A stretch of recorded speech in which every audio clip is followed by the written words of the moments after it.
Good, happy Monday evening. I'm Riley King, and welcome to Good Evening, New Hampshire. Let's get started. Former Newfields Scoutmaster charged with sexual assault. Let's take a listen to this video from WMUR News 9. Vehicles with the best price, selection, and service. Drive the all-new 2016 Chevy Silverado Double Cab Custom 4-Wheel Drive Pickup for only $227 a month. Make it McMokin Chevrolet.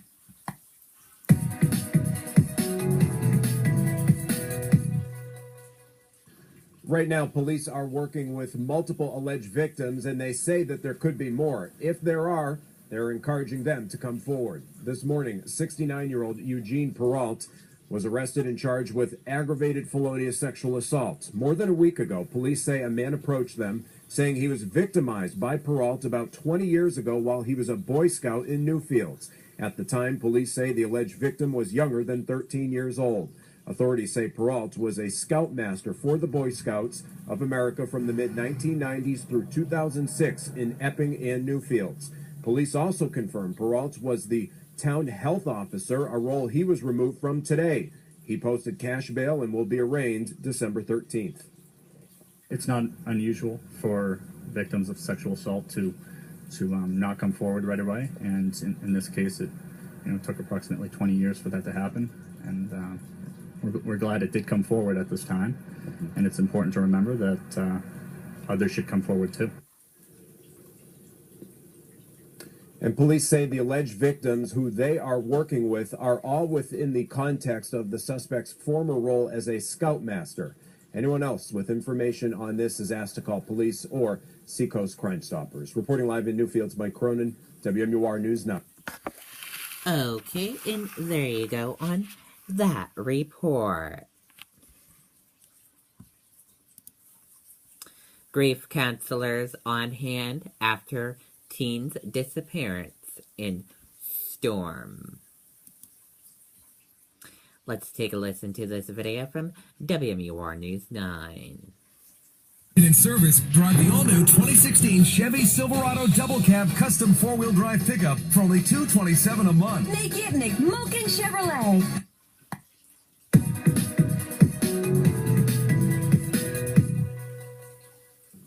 Shock and sadness over the loss of a 16-year-old Nashua High School North student believed to have fallen into this storm drain. City officials say they have gone over multiple scenarios and consulted with experts, but can't determine what caused the grate to open on Friday evening. Look at, they put brackets on the other one and it just popped off. Come on, that's crazy. It's left city residents baffled and friends of Jacob Goulet in disbelief. When I found out, I was like, oh, this has got to be fake.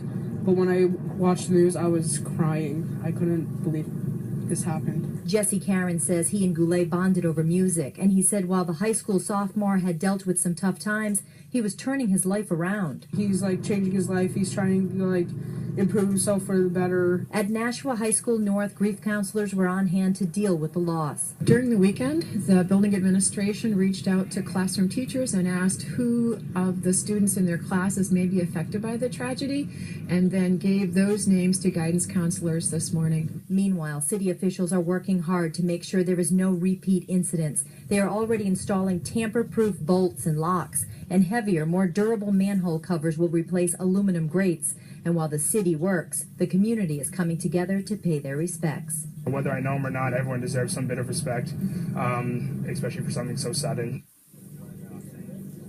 Now, friends of Jacob Goulet said that they have changed their Facebook profile picture to a picture of Goulet in his memory. They will also be having a vigil on Wednesday night here in the city. Reporting live in Nashua, Heather Hamill, WMUR News 9. Okay, and there you go on that report.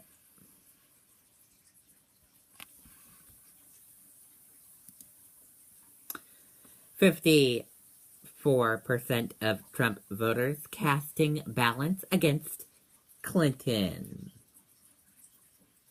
This year's election presents a choice between two of the least popular presidential candidates in record history. But with just over 2 weeks to go until Election Day, the gap in enthusiasm for Hillary Clinton and Donald Trump is winding as excitement for the Republican tampers. Apple earnings and more to watch Tuesday. Earnings should dominate Tuesday's trading session from 3M and Caterpillar before the bell to Apple after the close. California Guard vets told to repay millions in enlistment bonds. Let's take a listen to this video from CNN.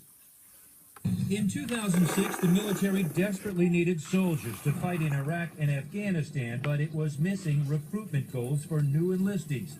So the Defense Department started paying incentive bonuses to keep the soldiers it already had. Re-enlist, and you get not just money, but loan forgiveness, other benefits. It was a good deal. Thousands re-enlisted. Now nearly 10,000 of them are being told that good deal was a crime. A federal investigation found enlistment officers committing fraud. In California, the FBI went after Master Sergeant Tony Jaffe, who pled guilty to submitting false and fictitious claims on behalf of her fellow California National Guard members. Her efforts alone added up to $15.2 million in illegal payouts and loan repayments to California Guardsmen. Jaffe's gone to prison, but inexplicably, the Department of Defense has gone after the soldiers to pay back their bonuses. Chris Van Meter served his country an extra 6 years and then was forced to pay back $46,000. You think it's a joke? It obviously was not a joke. And it's gut-wrenching because you have to figure out what you're going to do and how you're going to survive. I had a young family at the time. The California National Guard shares the frustration but says it does not have authority to waive the debts. California Congressman Adam Schiff today told CNN he's already written to the head of the California National Guard asking any attempts to reclaim soldiers' bonus money be stopped until he and Congress can work out a solution. I think it's outrageous that the National Guard soldiers are being asked to repay bonuses that they had every right to expect. Jake, the real story here is that Congress has known about this problem, and Congress and the administration have failed to fix it. California's congressional delegation has been aware of this back in 2010. Senator Barbara Boxer's office, who I'm contacted today, would only say they're trying to find out what happened to her efforts back in 2010 when she asked for an investigation back then.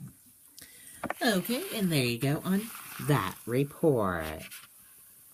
Now let's take a look at your weather right now. Here's a live look on radar right now. As you see on radar, we have a few clouds and a few snow showers up in the White Mountains. Now let's take a look at your weather on our weather system.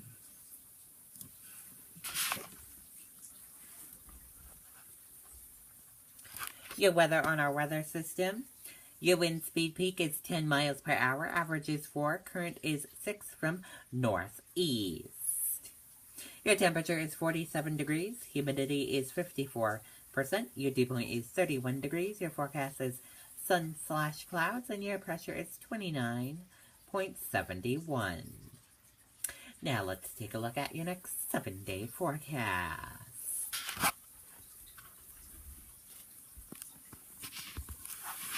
Here's a look at your next 7-day forecast.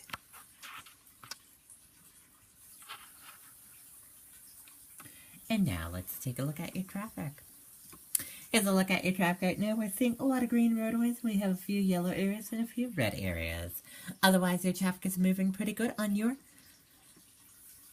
Monday evening. And that does it for Good Evening, New Hampshire. I hope you all have a great rest of your Monday night. Good night, everyone. Bye.